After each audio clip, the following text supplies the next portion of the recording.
The Chicago Marathon 2024 race. It's done. The comeback has been completed. Now, how does this position us for the future of other marathon races?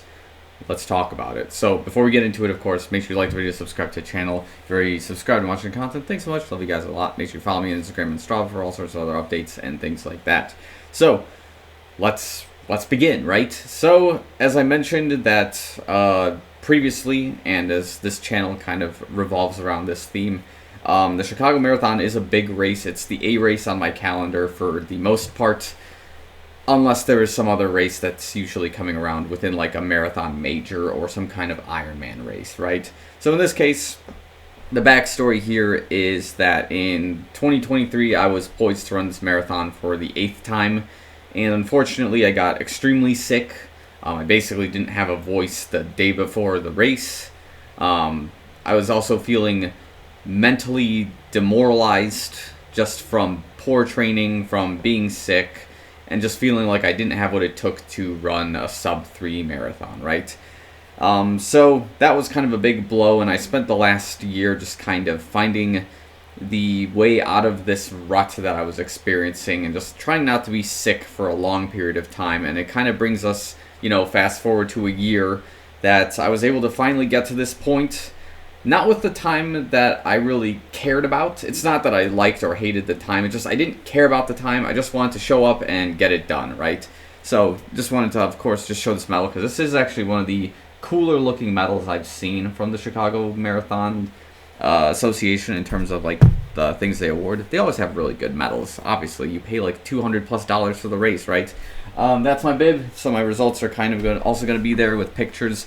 But the things you guys probably want to know is how we did. So, based on the unofficial results, I think these are official as of now. Excuse me. I did run a 3-hour, 32-minute, 59-second half marathon, which historically is not good, but I'm gonna kind of get into the weeds of why this doesn't really matter and why.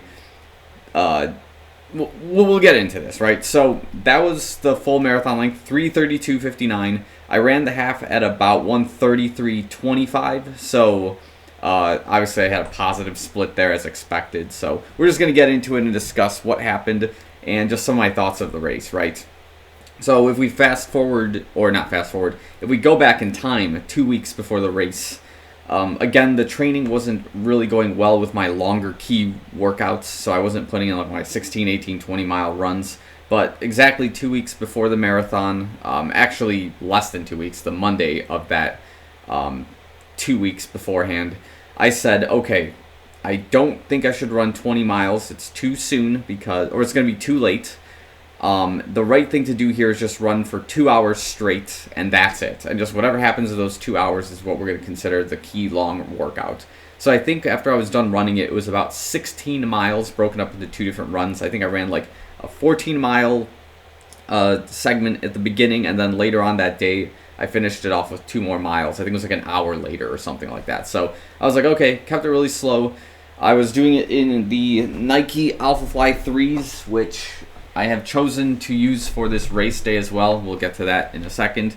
And I felt good in the shoes. They were fairly responsive. They kept the endurance level of the workout pretty high. I didn't have to put too much extra like juice into the run. Like the shoe was just keeping up where I needed it to be. So we'll talk about that soon though. So I said, okay, fine. I can run 16 miles in 2 hours. That's not bad. It's not good, but I know I'm not running a sub-3 marathon this year. And that is like a key point to this was rather than setting, the sub-3 as my A goal this year, my A goal here was just a PR, right? Which is running under 3 hours, 10 minutes, and 20 seconds. So I thought I had made a video about this previously, but I guess I didn't get it uploaded or something. But the A goal here was run quicker than 3 hours, 10 minutes, 20 seconds. The B goal was to go sub 3:30, and the C goal was just to survive. And in this case, it looks like I just missed the B goal by about 3 minutes. So I did pretty much what I wanted to do ultimately in this race, which was just to run it, have a good time, survive, just see how the body's feeling, after the training volume I've been putting in this specific year. And I'm overall really surprised at how well it actually turned out. But I'm also really just feeling good because the expectation ended up being so much lower than I really wanted it to. And I think that's a good thing in the mental scheme of things. So what I was talking about earlier, what I was alluding to, in 2021 when I ran that marathon, it was like a warm, humid day, and I ran a 3:27. Okay, so that was a sub 3:30, and I was just absolutely like angry at myself for that performance because I was having just a record-breaking year. I had won 2 races that year, 5K and this 4-mile run. I think PR'd in my Chicago triathlon. I was having like the year of my life, and I was like running too close to the sun. And by the time I got to the marathon, I just bonked entirely. And then I shortly afterwards got injured. I had like my, the tibia, or I think I had a fibula strain of some sort on my right leg, and that like put me out for like a few weeks. So I flew too close to the sun. I got really upset at myself for not being able to run anywhere close to 3:10, and that was it, right? And then fast forward to that next year, I also didn't have any major expectations. The goal was just survive, have a good time, and lucky for me, the weather was awesome. The conditions were good. The training was actually pretty decent, especially for moving out here. And I ended up running a 3:13. So I was getting closer to my PR and attempting to break it. But now, again, in 23, I couldn't run. It probably wouldn't have been well. But just setting the goal this year just to survive was good enough. And I am happy with a 3:32.59 at this time, right? So let's talk about the race. What went wrong? What went well? And just kind of give my thoughts here. So we'll kick off with the one immediate thing, which always bothers me every year when people talk about this during the marathon. They say this course is as flat as a pancake, right? Minus Mount Roosevelt, which is the Roosevelt Bridge at like mile 26 at the very end of this course, right? There's actually 3 hills to consider here, and I make note of the other 2 because I saw people get injured on them, and it was like kind of gruesome, like bloody gruesome, right? So the 3 hills here, again, Roosevelt Bridge, everyone knows about that one. That's at the very end. It's just the bridge climb that you do, and then you turn north onto Columbus Drive, and you finish the race. Cool. There's 2 more. At mile 8.5 or 9, there's an intersection called Clark and Diversey. And that is a hill section from like Surf Street all the way up to Diversey. And it's like a slightly winding hill that goes up. That's an important one to mention because I did actually watch runners start losing their race at mile 9 at this point, okay?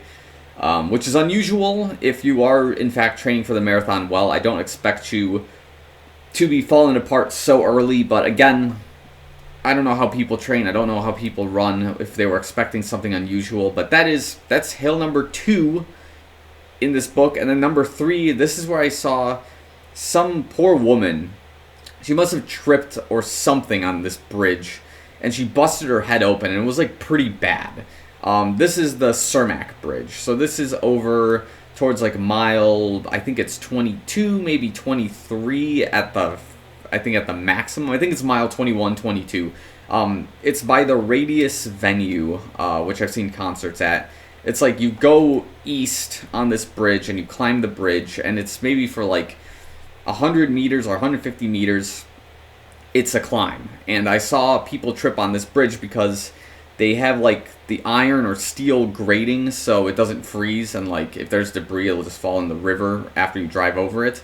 If you slip or something on that and you like knock your head on that steel, it's like it's grated and it's got like spikes kind of sticking out from it, so if you hit your head on that, it's pretty bad. So that's another hill to consider, and it is a pretty gruesome one on top of it.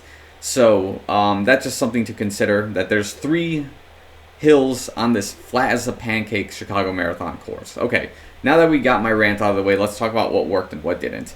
In the first 13 miles of the race, I expected just to chill, just to go slow, kind of follow the pack, see what was going on, and I was actually running pretty okay times from the looks of it. Again, I'll post my splits here somewhere, wherever they kind of fit, but I was pretty much keeping it consistent, running about 7 minutes per mile, 7:15 at the lower end, maybe 7:30 by the time I got to the half marathon. I'm just chilling. I'm okay with 7:30 pace during this race, to be completely honest with you. Then things started getting a little bit tricky. I think I am slowing down as we go along, right?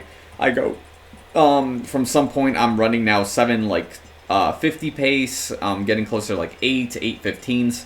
No big deal. But by the time I get to about mile 17, I think I get my first hints of cramping while I'm running. And there's two things I'm fighting with now. Well, three. One, I'm kind of in a monitoring mode for my right exterior side of my calf, because I have this like weird sore spot that I've been trying to nurture for a couple of months. And I'm also watching my left IT band / knee area, because again, there's some pieces I've been nursing for a month and it just hasn't been very good, right? So as I'm monitoring those two things, I have to start using the washroom because I gotta pee really bad, and then I get like a slight calf cramp shock in my left calf, which was like unexpected, just kind of coming from right field. And I'm thinking, okay, I need to slow this down a little bit, be more conscientious about how much sodium I'm taking on the course. So I need a little bit more. We need to focus entirely on Gatorade from this point. No water, just keep it clean. If I have nutrition, let's take a little bit of it, even though I'm not really feeling hungry at this time or desiring any sort of, food or water. So we're in full-on body check mode here because we got 9 miles to go. At about mile 19 is when I start slowing down a lot more, and it's just, again, I'm fighting off the cramping sensations. I still have to pee really bad. I can't find a porta potty or anything. But there's something good that comes out of this, which is, despite not being able to find the porta potty, I will find them, and then I decide to myself, you know what, let's go next mile. Let's go next mile. I'm still okay, let's go next mile. So the mental endurance to not stop running and using the washroom is like good. So that's just something I wanted to point out, that I was actually really happy with that, rather than just like ending it at like mile 17 or 18 and just being like, well, I just peed, and now trying to get back into running is going to be like trying to start a cold engine on a car, right? So at this point, I think I get to about mile 21. So we pass Chinatown. Like, I get past the gate under Chinatown, and this is the first time I think I turn it into a run walk, just because the cramping is getting bad, but I'm also feeling my first sensations of dehydration. Like, I'm getting warm in my head. I'm feeling slightly dizzy, so I said, okay, let's turn this into a walk. Let's be real cautious about this. Let's take some nutrition, and the moment I find some Gatorade or water on the course, let's take some. So now I'm like walking for maybe like a minute and a half, 2 minutes, and then running for, 3 to 4 minutes, whichever it is. I'm like so exhausted. I'm so sorry. And it's basically now a run walk at this point. But by the time I get to mile 22 and a half, 23, I think we're going south on either Michigan Avenue or one of the streets there. I think it's maybe Martin Luther King Drive. And I start dry heaving pretty bad. Like, I don't know what's going on. I think it's like a dehydrated dry heave of some sort. But I get to the porta potties in time. I'm just like trying to hold on to dear life on like the soap dispenser in front of me while I'm like peeing, just so I don't like collapse into the porta potty. And then God knows what happens if you do that, right? But I'm able to relieve myself there. And basically just continue on with the race, right? But as soon as I get out of the porta potty, I'm like dry heaving pretty bad, and like to this day, I feel it in my throat, in my neck. When you dry heave and you have those coughs, it gets so sore, and like you think you're building a sickness, but it's just really, you just work through the muscles and like the tendons in this area, and it just kind of hurts.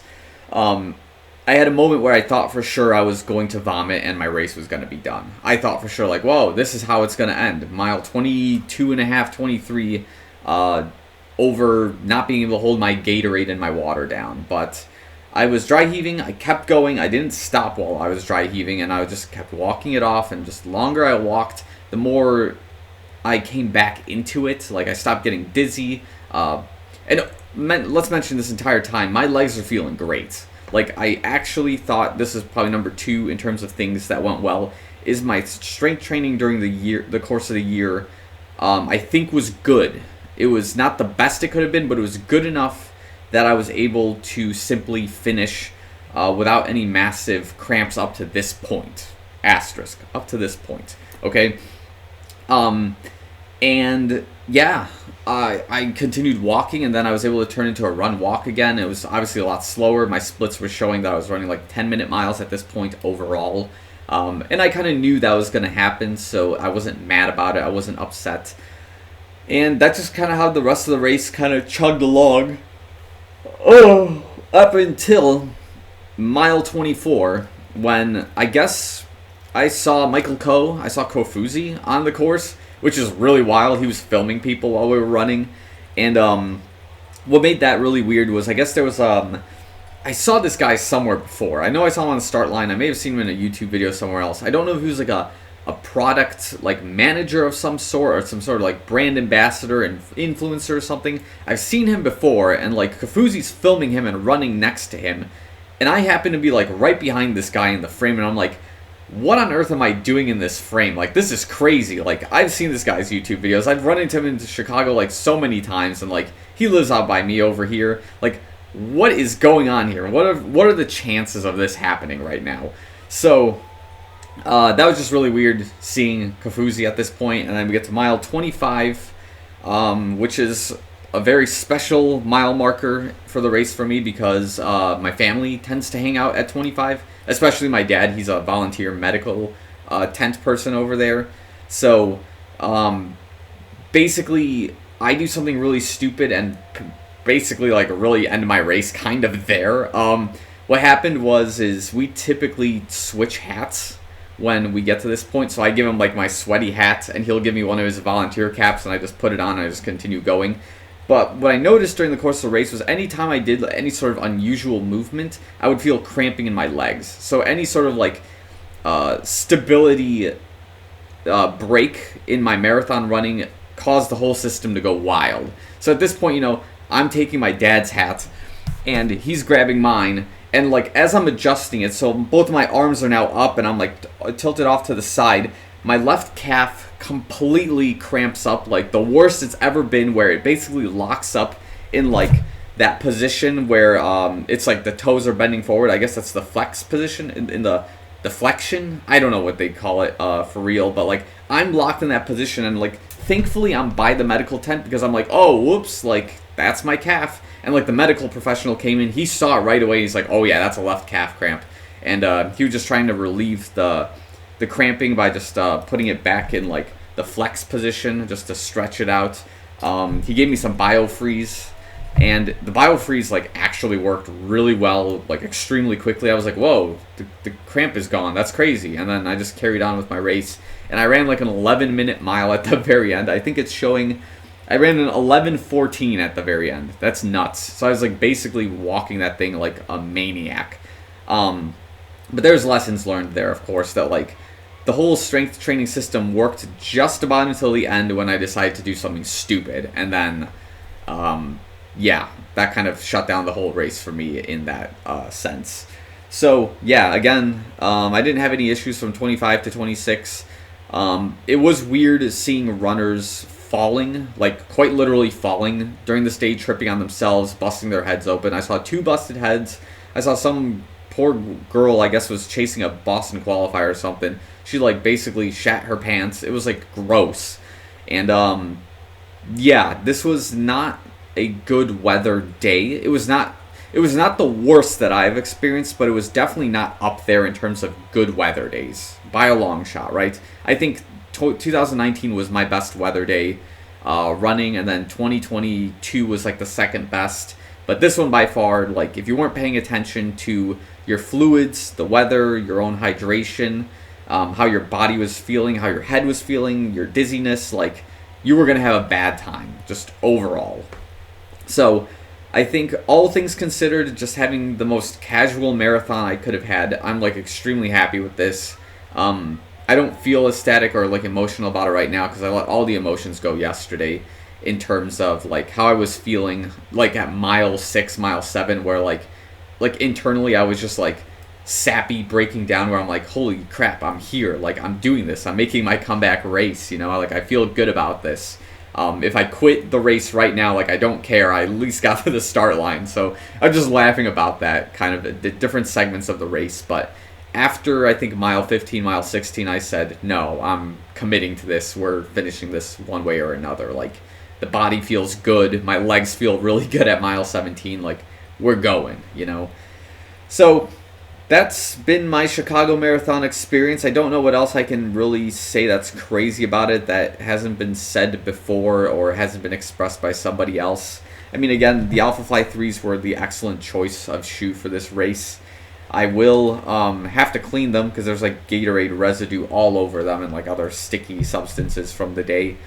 And I guess, yeah, next up on our goal list is what looks like the Chicago Hot Chocolate 15K, which that race in particular, that's going to be a logistically weird one because in 2 weeks' time or whenever that is, or that's like 3 weeks or maybe a month from now, I have to go to Orlando for some work training, so I have to fly back that Saturday night to race Sunday morning. So I got to find a way to get my bib, and I think it's getting mailed to me. And if so, then I don't really have to worry about it. I just kind of fly in and I just race as soon as I'm back. So I have a training block that I can utilize like during the mornings, the early mornings in Orlando, Florida.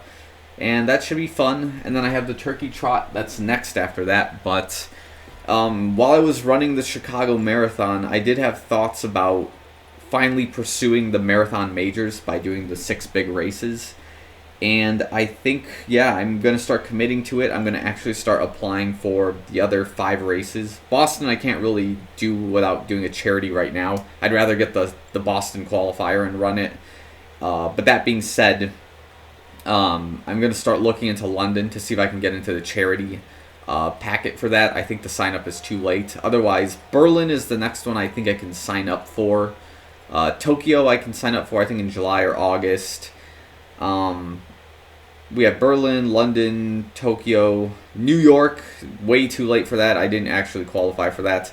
I'm trying to, through my company, to get a spot with that because we apparently have participation like spots allotted with my company. So I'm going to try to see if I can find those and get that sorted out. If not, I'll just keep applying for the lotteries and try to get that done. But I think finishing the marathon majors, just happily finishing each race, no PRs involved unless I'm trying to run the sub 3 or sub 255 for the BQ in my age range. Those are just going to be the big goals moving forward. But yeah, focusing on 259.59 is going to be the main thing I work on as like the A goal, and then the goals after that are just basically just step by step after that. So yeah, I did it, guys. I finally managed to run a marathon after a year of sulking and being upset with myself for getting sick and just losing the motivation to run a marathon in the year. And yeah, it just tells you the story that, yeah, everybody experiences ruts. Everybody can get pretty banged out and bummed out from running sometimes, and you just kind of have to roll with those punches, right? Like, I just came back this year and I said, hey, listen, let's just do it. Let's have a good time, and let's not complain about it. Let's just finish. So that's what I did. And here we are. So thanks again for watching this video. Stay subscribed if you want to follow up with some other updates and things like that. I owe some people some videos. I got some run form assessment things I was going to put out. I took last week off, so I got to add that into this channel. Got some shoe reviews coming up. And we got some training vlogs as we continue on into the post-marathon fall training, fall race season. So I'll leave it at this. Thanks again for watching. I'll see you guys in the next one.